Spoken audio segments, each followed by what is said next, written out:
Can you guys hear me okay? Hopefully, I should be unmuted. So if you can hear me, say something in the chat. I can hear you. Yay! That was a good thing. So welcome everybody. You're gonna see Bowden and I here together. Hello. Good morning. And thanks for being here bright and early. So we're gonna get started here in a second. We of course are talking today about journaling, and hopefully you guys got the general information about some of the benefits of it.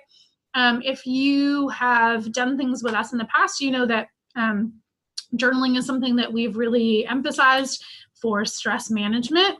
I'm going to turn it over to Bowden and let him talk about some of the benefits and the basics about journaling. And then towards the end, we shouldn't be here for more than 15, 20 minutes, something like that. We're going to be quick. And then we will spend just a few minutes talking about the homework for this week and the general format for this month. And yeah, we'll be good. I'm going to close this door so we don't get a ton of, you got it? So, hi, happy Wednesday. It's hump day. We're almost to the weekend. And 1 week from tomorrow is Thanksgiving. So I hope everybody is not feeling stressed out about their menu plans. So we'll turn this over now for actual journaling. Oh, there's Captain America. What a good shot. Oh, yeah. I was like, what? You're like, woo. Ooh, good morning. This is different from me doing this way, and it's kind of fun. I'm curious. I do have a question, and I guess the way that everybody can respond is just with a chat and say yay or nay, but I'm curious, and I won't stop to wait for responses, but I'm curious if there are any of you that are currently journaling. I had no idea if this is a new venture for everyone or if it's something that's new to you, but journaling is interesting to me. I have said this maybe on other occasions when we've talked about journaling, but it's actually something that for many years I didn't really think of as having a great deal of value. In my work that I do, it's not something necessarily that I encouraged people to do. I didn't discourage people from journaling, of course, but I didn't really appreciate, I don't think, the value that journaling can bring in our lives to our health and well-being. And I went to a training, a mind-body medicine training in Harvard, and was introduced to James Pennebaker, who is the guy that wrote the article or the little summary, I suppose, that Rachel sent with this information about today. And I started to read about the work that he had been doing and his linkage with Janet Kiecolt-Glaser and the relationship between journaling and immune functioning. And it started to be another avenue through which to understand how our minds and bodies are connected. And I really began to appreciate that. And since then, have been a person who does, in fact, strongly encourage people to journal.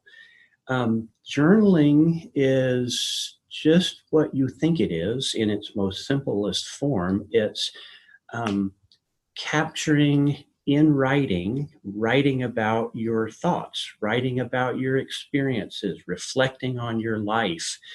One of the things that's important is actually writing physically with pen and paper. The act of writing, rather than through a computer and through a keyboard, it turns out, one of the important elements. I'm going to get a little bit ahead of myself here, but excuse me. But one of the things that's of value in journaling is synthesizing or integrating of yourself, parts of yourself.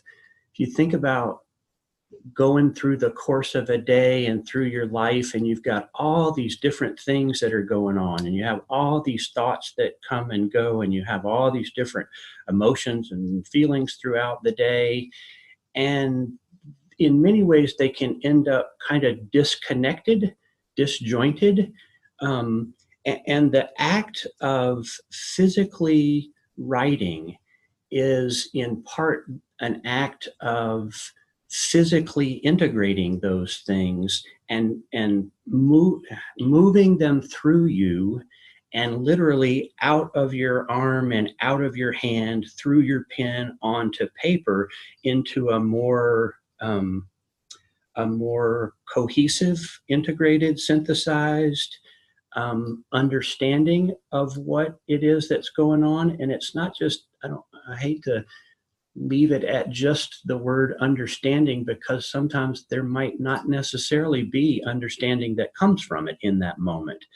But it's the act of pulling all those things, those seemingly disconnected parts together.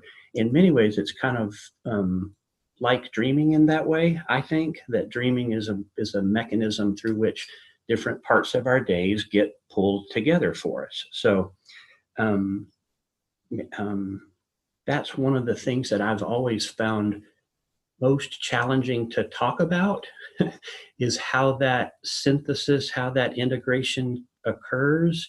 But it's something that I know to be true both professionally and from my own personal efforts at some journaling. So again, it's really about a practice in writing and taking your thoughts and feelings and expressing them. There's lots of different benefits that you may experience from journaling.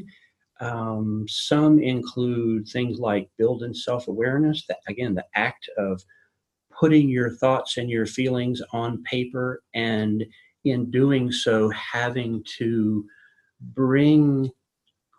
find words, find phrases, find for your thoughts that otherwise may not have been as clearly identified for you is really helpful. So it helps also in that way to foster some sense of objectivity about things that may have previously felt more subjective. It's about cultivating your own self-understanding about who you are and what your life is like and what you might like your life to be, and how to find greater congruence between those two. Excuse me. I mentioned the idea of synthesizing or integrating your thoughts, bringing different parts of yourself together. Another that was the part of the main focus of the piece that Rachel sent out in advance for this morning, it was about literally physiologically the health benefits. So improved immune functioning, and the studies that Pennebaker had done with students at UT Austin about writing about difficult events in their life, difficult circumstances in their lives, and how that changed those folks. And then his involvement with Kiecolt Glaser, and they're literally taking blood samples of people, and we're able to identify in terms of T cell function that those folks who were writing about difficult events in their lives genuinely or objectively had measurable, tangible health improvements. And that's pretty powerful. You might find too that there's some benefits in things like your experience of more energy. A lot of times people will find that carrying around a lot of thoughts in their head and not finding a way just to move them on will have an effect on their energy. And so when you take the time to, and in this case through journaling, get those thoughts out of you and move them on onto paper, then you're going to discover that you may find yourselves having more energy in your life.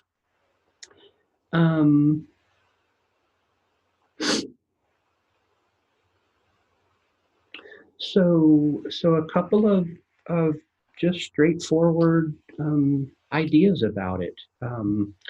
Bear in mind that there's lots and lots and lots of different ways that one can go about journaling.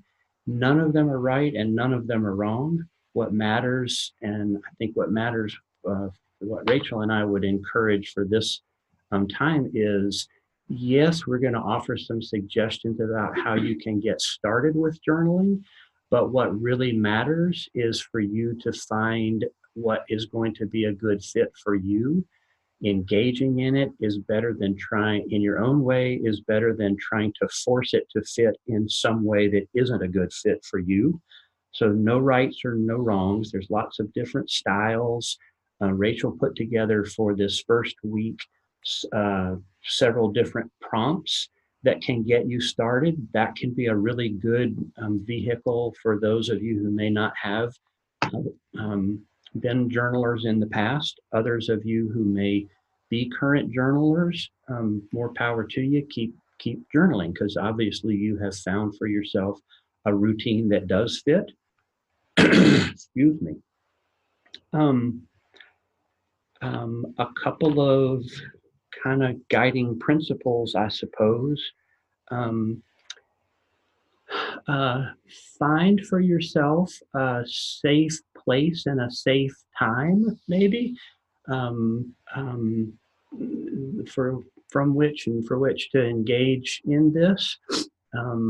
One person who, oh my gosh, her name's going to escape me, Campbell, who was the originator, and this was some decades ago, of a process called morning pages. What's her first name? Julie Campbell. Sorry, I can't think of it, but she encourages that people literally keep by their bedside their pen and paper, their journal and pen, and that in the morning you roll out of bed and literally the first thing that you do is you write.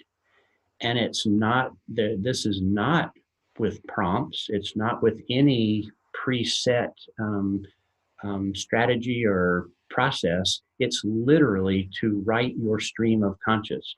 So in a case, I can remember when I played around with that a little bit myself, I would I'd roll out of the bed and I'd think, well, my gosh, what the heck am I going to write about? And then I realized, oh, okay, well, that's what I need to write about.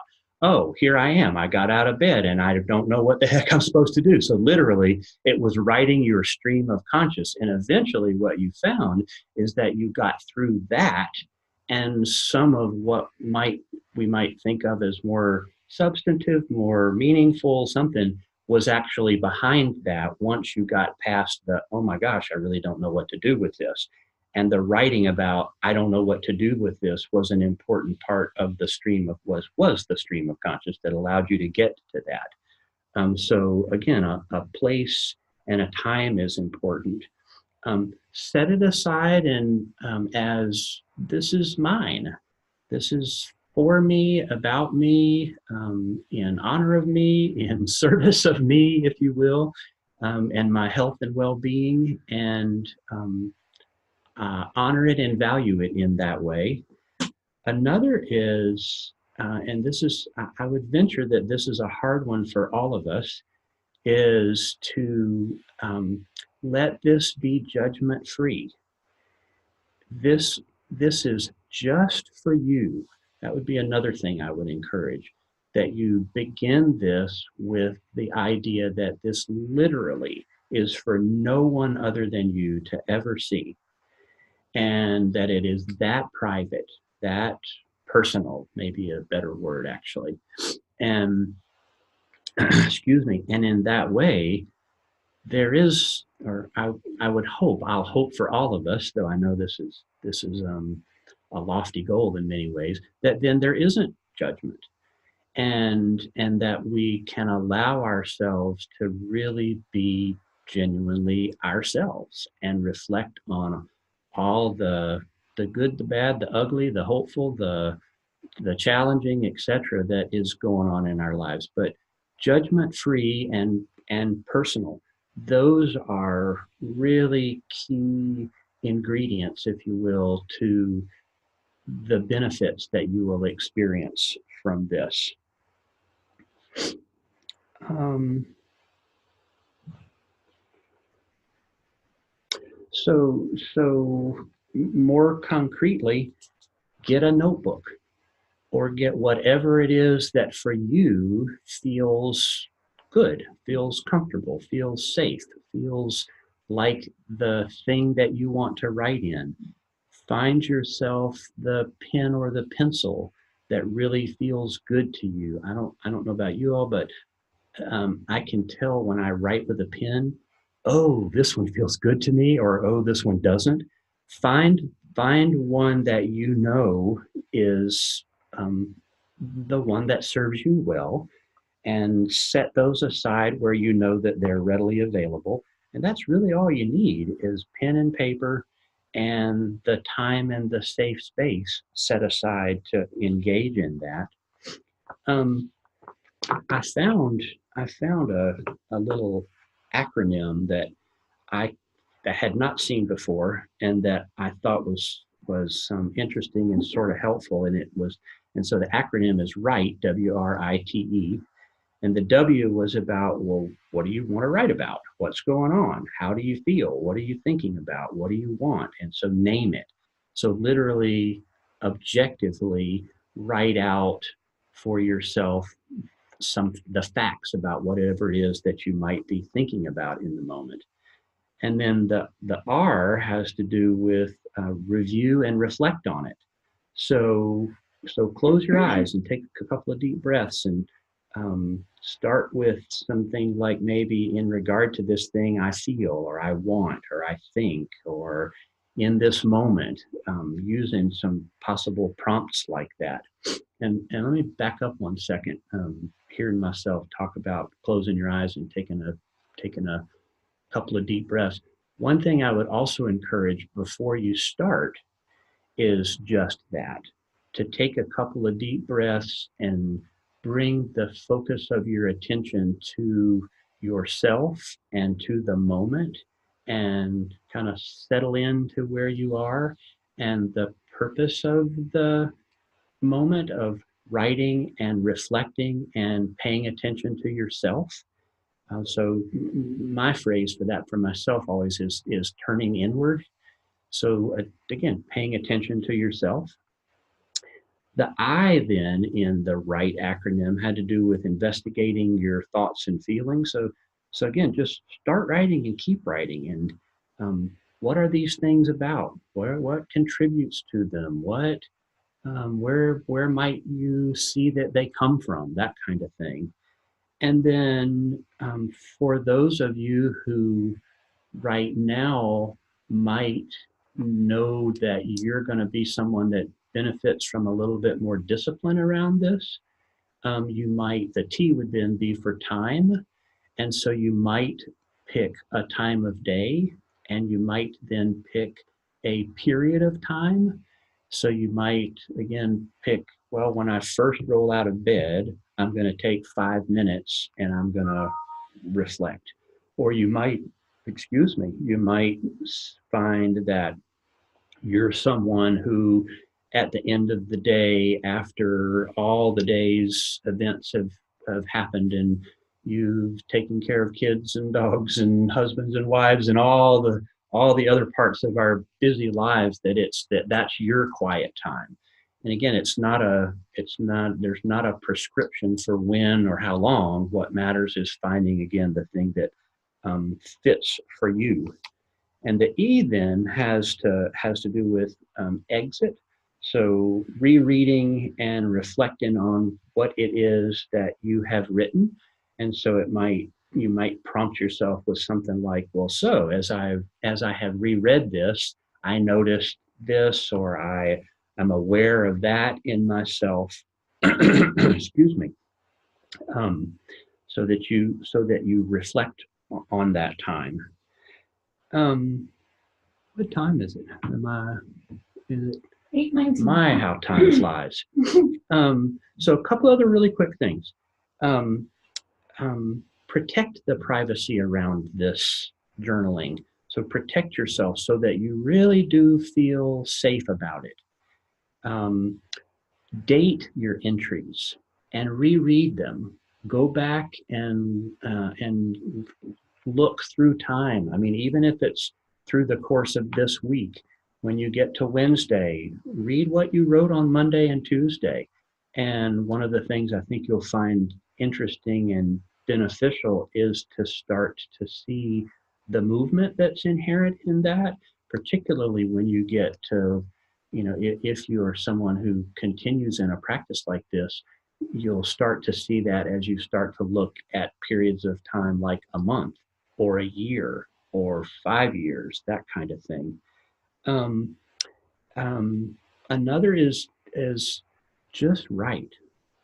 It doesn't matter what, it doesn't matter when. What matters is that you write and keep writing, and that you're honest with yourself.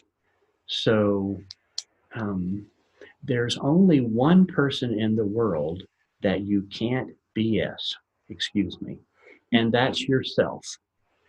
And this is an opportunity for you not to really be genuine and real with yourself, because nobody else is going to read this. Nobody else is going to see it. It's just you being genuine and candid with yourself. And I can't encourage you enough that's really where the strength of this can come from. Let's see if there was anything else I wanted to say. So one of the things that we wanted to, maybe I did that earlier a little bit about morning pages, was just kind of free flow writing. And again, for this week, Rachel has put together some prompts. Certainly do that, but also feel free to just write. Free flow, stream of conscious, which often you'll look back on that a couple of days later and think, well, my goodness, what does that mean? And what you'll find too is over time, as you do that, I'm going to make up a couple of time frames here, but if you roll out of bed in the morning for a month in a row, by the time you get into the second week and the third week, when you roll out of bed, all of the parts that I mentioned earlier of rolling out of bed and like, I don't know what I'm supposed to do with this, and just writing things like that are gone. And you'll find that you very quickly get to things that are more substantive and meaningful and, dare I say, valuable to you, rather than having to wade through all of that other stuff, so to speak. So in the interest of time, I'm going to stop, and are we going to have a little question thing, or is that what we're going to do? If anybody has any questions, feel free to post those in the little chat doodad. From an administrative standpoint, you should have a link that I sent yesterday, which is just a Google Doc. It has your first name and last initial. Do make sure if we have more than one person with the same first name that you're the right last initial. But the key is just to check off that you did it. As Bowden said, we gave you some prompts. You don't have to use those. The key is really just to set a timer and do at least 5 minutes at one sitting, because that's when you can start to get rolling. As Bowden said, the physical act of kind of moving things from your brain. So you can get started today. That would be my suggestion. And once you do each day, just click that at the end of the week you did however many times, 5, 6, whatever.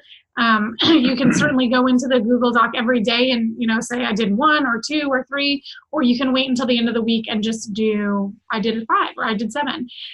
So that's your homework for this week. We do hope that you enjoy getting started. We put a couple of links there if you want some more prompts or suggestions. And then I'm excited for next week. So next Wednesday, I'll send out another homework assignment. And next week, in honor of Thanksgiving, we're going to be journaling about gratitude. So awesome. It'll be well timed. So thank everybody for being here. Once the little Zoom finishes recording, we'll send this out. So if you wanted to go back, you can. And I'll again send out the link to the Google Doc in case you misplaced it. So thanks so much for starting your Wednesday with us. We hope that you have a great Wednesday workday and enjoy journaling. We'll see you next time. Bye. Bye. Have a good day. Good week. And